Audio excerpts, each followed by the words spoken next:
오냉커의 당잠사입니다. 당신이 잠든 사이 전해진 소식들, 주말 사이에 전해진 소식들 정리해보겠습니다. 고용보고서 발표가 됐죠. 이거부터 정리를 해보실 텐데요. 미국의 6월 고용보고서. 잘 나와도 너무 잘 나왔습니다.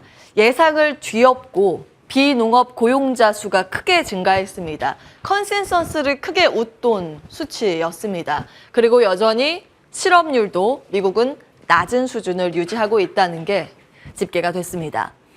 이 포인트는 연준의 긴축 경로 이렇게 고용이 잘 버텨주기 때문에 긴축 강도 그대로 유지가 될 것이다 라는 포인트가 하나 있죠.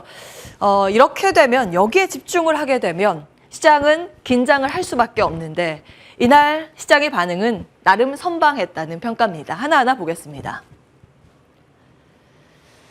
자, 여기에 집중을 한 것일까요? 사실은 앞서서 실업률도 괜찮고 낮은 수준이고 고용도 잘 이루어지고 있다는 것은 경기 침체가 아직은 아닌가라는 쪽에 시선이 맞춰지는 흐름이었습니다.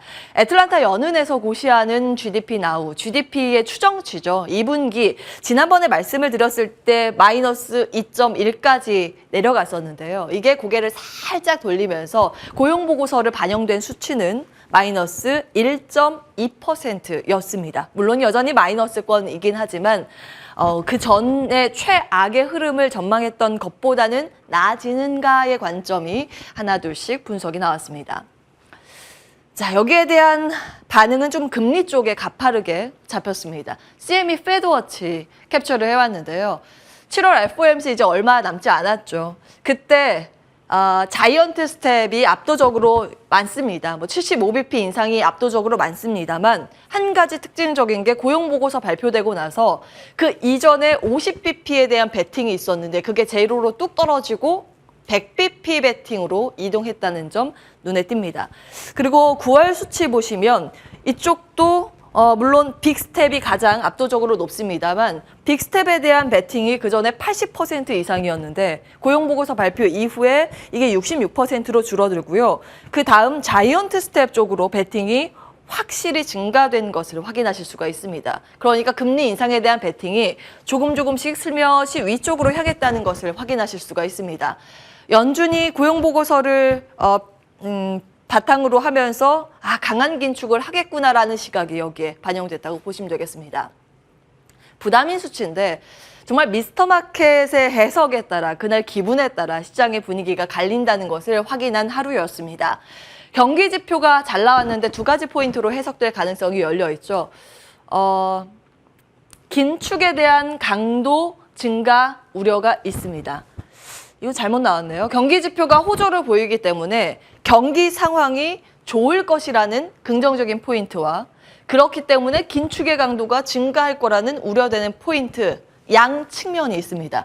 그런데 시장은 이 우려되는 포인트보다 긍정적인 포인트에 주목을 하는 모습이었죠. 사실은 장 초반에는 굉장히 많이 흔들렸습니다. 하락 출발이 되는 모습이었는데요. 저가 매수세가 유입이 되면서 장중에 상승 전환을 시도하는 모습이었습니다. 다우와 S&P 500 지수는 결국 약보합으로 마감이 됐지만 나스닥 지수는 5거래일 연속 상승 행진을 이어가는 모습 특징적이었습니다. 다만 한 가지 아쉬운 점은 최근 3거래일 동안 미국에서 거래 대금이 확실히 줄어들고 있다는 게 포착이 됩니다. 그만큼 아직 시장이 뚜렷한 방향을 설정하기보다는 눈치 보기가 짙게 깔려 있다는 부분을 확인하실 수가 있습니다. 다음 보겠습니다.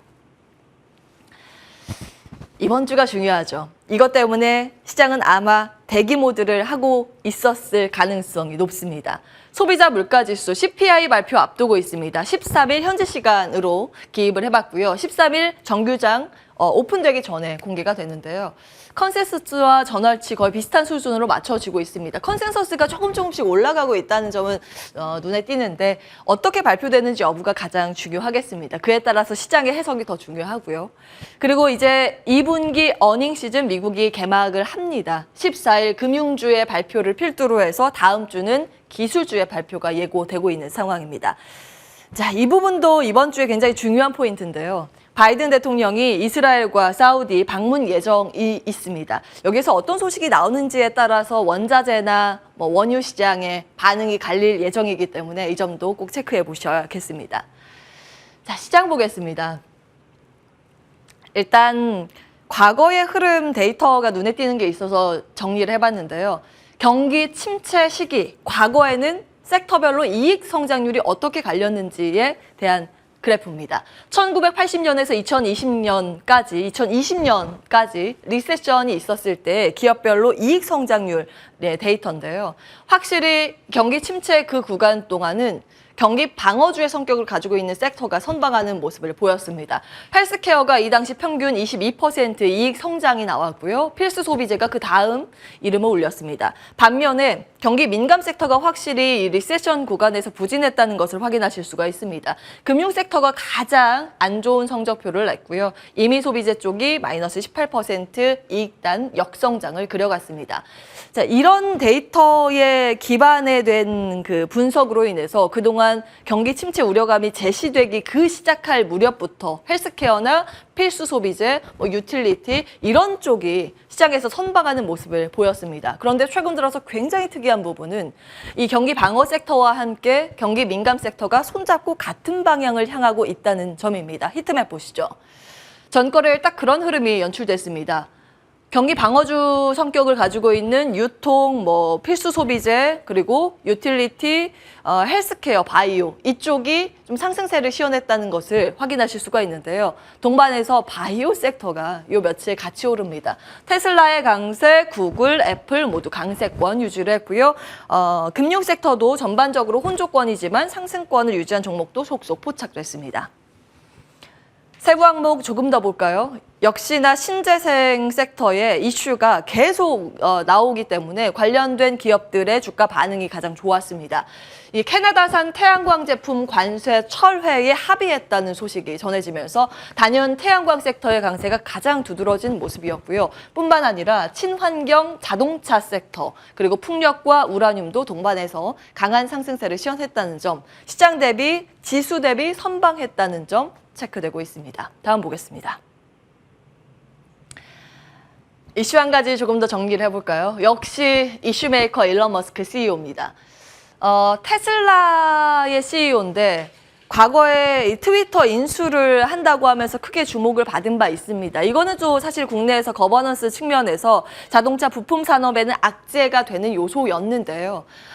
일론 머스크가 트위터 인수 철회를 발표했습니다. 물론 트위터 가만히 있진 않고 거래 약속 지켜라 하면서 소송전 예고하고 있습니다. 앞으로의 방향 좀 체크를 해보셔야 할 필요는 있습니다만 여기까지 내용을 조금 더 정리를 해보면 일단은 머스크가 트위터 인수한다고 하면서 그동안 언론이나 주주들의 큰 압박 없이 정규장에서 대규모 매도를 한 적이 있었죠. 그러면서 일론 머스크는 현금을 큰 압박 없이 잘 챙겼는데 이게 한 가지 포인트고요. 또 한 가지 포인트는 그렇다면 트위터 이 노이즈가 해소되면서 국내 관련된 기업들은 호재로 봐야 할 것인가에 대한 포인트. 앞으로 시장에서 계속 분석이 나올 겁니다. 추적 관철이 필요하고요.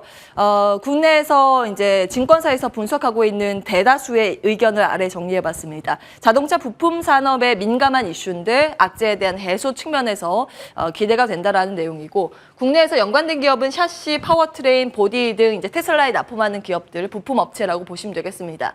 자, 테슬라는 6월에 중국에서도 출하 대수가 견조한 것을 확인을 하면서 주가도 탄력이 됐고 이 트위터 인수 철회 발표 소식으로 인해서 시간 외거래에서 또 상승하는 흐름 보였습니다. 반면에 엇갈린 방향성이죠. 트위터는 이거에 대한 우려감 때문에 정규장에서도 5% 밀렸는데 시간 외거래에서 이 소식이 발표된 이후에도 주가의 부침이 일어났습니다.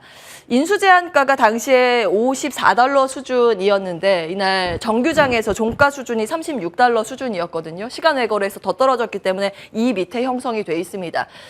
이런 내용들을 보시면 트위터의 추가 하락 가능성이 열려 있다라는 분석이 많습니다. 내용 유의하시기 바라겠습니다. 다음 보겠습니다. 굉장히 우려되는 소식이 주말 사이에 추가됐습니다. 미국도 그렇고 우리나라도 그렇고 유럽도 그렇고 다음 장에 정리가 돼 있는데 지금 코로나19 재확산이 거세게 나타나고 있습니다. 주가의 반응 좀 체크를 해봤고요. 호텔, 숙박, 카지노, 여행, 크루즈 모두 하방 압력을 크게 받았습니다. 이슈 다음 화면으로 정리를 해보겠습니다. 자, 이제 코로나 신규 확진자 수가 거의 이제 더블링 수준으로 올라가고 있다는 점이 주말 사이에 발표됐습니다. 우리나라도 정부도 지금 거리두기 변경 여부에 대해서 13일에 발표할 거라고 입장을 발표했고요. 코로나 재유행에 대해서 사실상 공식화한 것으로 언론은 보도하고 있습니다. 미국은 하루 확진 11만 명 수준으로 집계가 되고 있고 프랑스, 유럽 수준도 만만치가 않습니다. 그리고 마카오는 사실 카지노가 굉장히 큰 돈줄이지 않습니까? 그런데 카지노도 점점 문을 닫고 있다는 소식이 추가되고 있습니다. 건강관리 각별히 유념하셔야겠고요. 이 이슈가 어떻게 시장에 영향을 미치는지 여부, 그리고 기업들의 이익단에 실질적으로 영향을 미치는지 여부는 좀 체크해 보셔야겠습니다. 자, 오늘 우리 시장 어떻게 좀 전망치가 모아지고 있는지 마지막으로 확인을 해보실까요? MSCI 국가 추종지수 정리를 해봤습니다. 사실 이번 주 13일에 우리나라도 굉장히 중요한 포인트가 있긴 있는데 한국은행에서 금통위 예정이죠. 50bp 인상 전망이 되고 있습니다. 사상 처음이고요. 이렇게 된다고 하더라도 미국에서 이번에 자이언트 스텝 75bp 금리 인상을 하게 된다면 금리 역전이 있습니다. 이건 또 환율에 대한 부담이기 때문에 환율의 반응도 꼼꼼히 체크해 보셔야겠습니다. 일단은 달러당 원화 가격 1,300원을 찍은 이후에 요즘 좀 하향 추세가 안정화되고 있다는 점이 체크되고 있고요. 역외 환율에서는 좀 안정세를 찾아가면서 오늘 한 7원 정도 하락 출발 예상입니다. 이에 따라서 우리 시장에도 나쁘지 않은 그런 수치들이 잡히고 있는 모습이고요.